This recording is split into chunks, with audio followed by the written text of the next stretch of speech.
and thanks for joining again. These first couple of videos will be more of a sit-down style. It will absolutely get into more vlog style as we get to current day, which current day right now, we are in the beginning of our surrogacy journey as intended parents. So I have absolutely been recording real-time feelings, thoughts, processes that we're going through for the journey of being an intended parent through a gestational carrier. And so, but right now I wanted you guys to get to know me a little bit more, be able to know my story, our why, and how we got to where we are today. So that brings us today to the conversation of miscarriages and secondary infertility. After we had Graydon, we took a break for a while, a couple of years, probably more like a year and a half. We took a break to go ahead and just kind of settle into parenthood, recover, and just get ready to expand our family. After a bit, we did go ahead and start trying. I'm the type of person that tries every month. I am testing when I'm ovulating. I am testing if I'm pregnant multiple times. And one day that positive pregnancy test came, and it stayed strong. And so that first positive pregnancy test, we were so excited. We had no inkling in our bodies ever thought we would be the people that would have a miscarriage. We knew people that have had miscarriages. We know about them. We know, yes, it is a total possibility, but I've never had one. Both of my sisters have never had a miscarriage. It's not going to happen to me. Getting ahead of myself, we'd go into my midwife, same midwife that I had my baby with last time, and we go in for our first ultrasound. I kept having strong pregnancy tests. HCG was still showing up on my test, so I had no inkling of anything going wrong. But we waited because I was like, I don't need to go in right away. I can wait till my 8 weeks, or like around 8-10 weeks. Go in, and she says, I'm on the table, of course, halfway undressed. My husband Andy is there with me, and we go ahead, and she has the internal ultrasound probe, and she goes, I'm seeing 2 twins. I was like, oh my goodness, what? I was like, what? That's crazy, but also so excited. My husband, on the other hand, internally, his mind is running. We're going to need 2 of everything. This is going to be hard. It's going to be double hard. All these things are going through his mind, and he faints while she is ultrasounding me. So she pulls it out. She puts it back. I'm sitting there. I'm like, babe. She's trying to help him because of his head, wanting to get hurt, trying to get him to the ground because he was sitting. Oh my goodness. This whole thing, you guys. Here, I'm the one with the twins in me. He's fainting over here. They have the ambulance come. They come and check him out. He was very disorientated when he got up. I was freaking out. I went into the hallway because they need a room with no pants on. So here I am in the hallway just with my shirt on. Whoopsie-doo. But also freaking out, like, oh my gosh, what's happening? Is he okay? I just found out this big news, and here my husband is fainting on the ground. What's happening? We didn't necessarily know if it was a faint or whatever it was. Anyway, crazy day. He ends up going to the ER, getting all hooked up, making sure everything is okay. Ends up being that it was overstimulation, the anxiety of it, just the overstimulation of the whole thing, and he fainted. Never has happened to him before. So that happened. Thankfully, my sister was able to come and be with us at the ER because I was freaking out. I still had to go back to get my labs done because I haven't even had my blood work done or anything. It was a crazy, crazy time. Crazy story. Anyway, moving on, I went back. I got my blood work done. My midwife said these numbers are really strong. My HCG was very strong, and they looked great. And so she's like, I'm going to have you come back in a couple of I think it might have been a week later, come back, or a couple days. I don't quite remember. It was a couple years ago. To get your blood work done again, and then we can check your levels to make sure they are increasing. The next time I went back, my levels were not increasing. They were staying about the same, decreasing a little bit, meaning I was miscarrying the twins. So the first thing we were going to do is let my body go ahead and try to naturally miscarry. So I was given medication to help it, so not completely natural, but to help my body get rid of, to help the miscarriage happen. That, after we did that, my body did not dispose, and so my HCG levels continued to stay where they were. They were not lowering, so I ended up having an in-office DNC. Do not ever recommend. It was a horrible experience for me. I did not know that that was something that was not normal, that they are usually done in the hospital. I just trusted the doctor that my midwife was with. And that may work for some people, but that does not work for me. I was awake during the entire DNC. I remember it was horrible. It was pretty horrible. Yeah. And my mom went with me, so I'm so thankful for my mom. So thank you, Mom. After that DNC, a couple weeks later, I was still showing positive pregnancy tests. HCG was still there. My Pitocin was high, so I was holding on to everything, and I ended up needing a secondary DNC. This time it was in the hospital.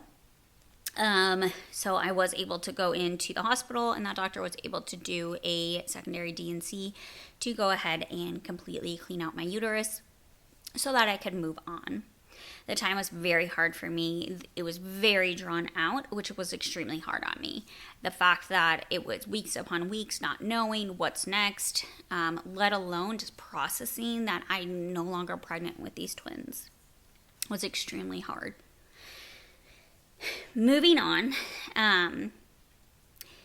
after about probably 9 months to a year later, we started to try again.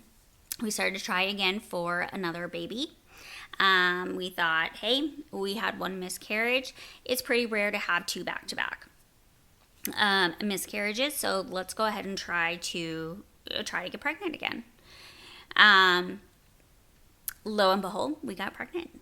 We were excited, but so hesitant. I was so hesitant with this pregnancy because I didn't know if it was going to stick. And through all of this, I do want to say I have an amazing therapist to process my birth, to process miscarriages. I have done lots of talk therapy. I'm still in contact with my talk therapist. I message her anytime I need a session. And I also did EMDR. So to process all of that, I have had lots of therapy, and that I feel like is why I'm able to talk about it. So I do want to preface that and just let you know that this does not come easy. I have done a lot of work to process through these emotions in this time of my life. So we had Graydon, we miscarried twins, and then we found out we were pregnant. I got a new doctor. We had moved, and I also wanted a new office, a new doctor, a new office that I could trust, that I wanted to start fresh with. We went in, and my levels, I had my blood test done, and my HCG was wonderful. So they were seeing that. They were seeing the sac was developing, but it was very early, they said. When we went back the next week, they said, okay, we'll come back next week, and we will check again. There was still, the HCG levels were rising, but it looked like my body had absorbed the fetus. So therefore there was no longer a fetus in my uterus. And so she notified me, like, we can continue to wait, or we can go ahead and move forward with the miscarriage that is happening. But she was very open to saying, hey, we can go ahead and continue to wait to see if we can, if there is a heartbeat develops. But to Andy and I, we were like, no, like the timeline is not making sense for where we're at. There should already be a heartbeat at this time from when we have calculated that this happened. And so we were very confident, and she was as well, as long as we were okay with it, to move forward. So with that, I was like, I want this done. I don't want this to linger. I want to be able to not be pregnant anymore. I want to be able to move on and to process. So we decided to move forward with the D&C in the hospital. Before, when we had our consultation for the D&C, I did ask the doctor, I said, I think there's something else going on. I think there is something else. Can you, because I was tested for PCOS, I didn't have that. And I asked the doctor, I said, is there any way you can check for endometriosis when we do the D&C? She was like, absolutely. So D&C day comes, and it was like a few days later that we were able to get in for an appointment. She first did she looked for the endometriosis. They made an incision through my belly button and then 2 on the sides. Blew my stomach up with gas and then looked. They were able to find endometriosis within my body. It appeared in me as like black spots and lots of scar tissue. So what she did is she removed those black spots and as much scar tissue as she could. A big area of scar tissue that I had is my uterus is connected to my bladder with scar tissue from endometriosis. So that like combines with like the things that I've been experiencing, and also the pain and possibly also a hard time getting pregnant, but they weren't sure. But I was very glad that we did go ahead and do that procedure, remove that endometriosis as much as she could without damage to actual organs, and then they were able to perform the D&C.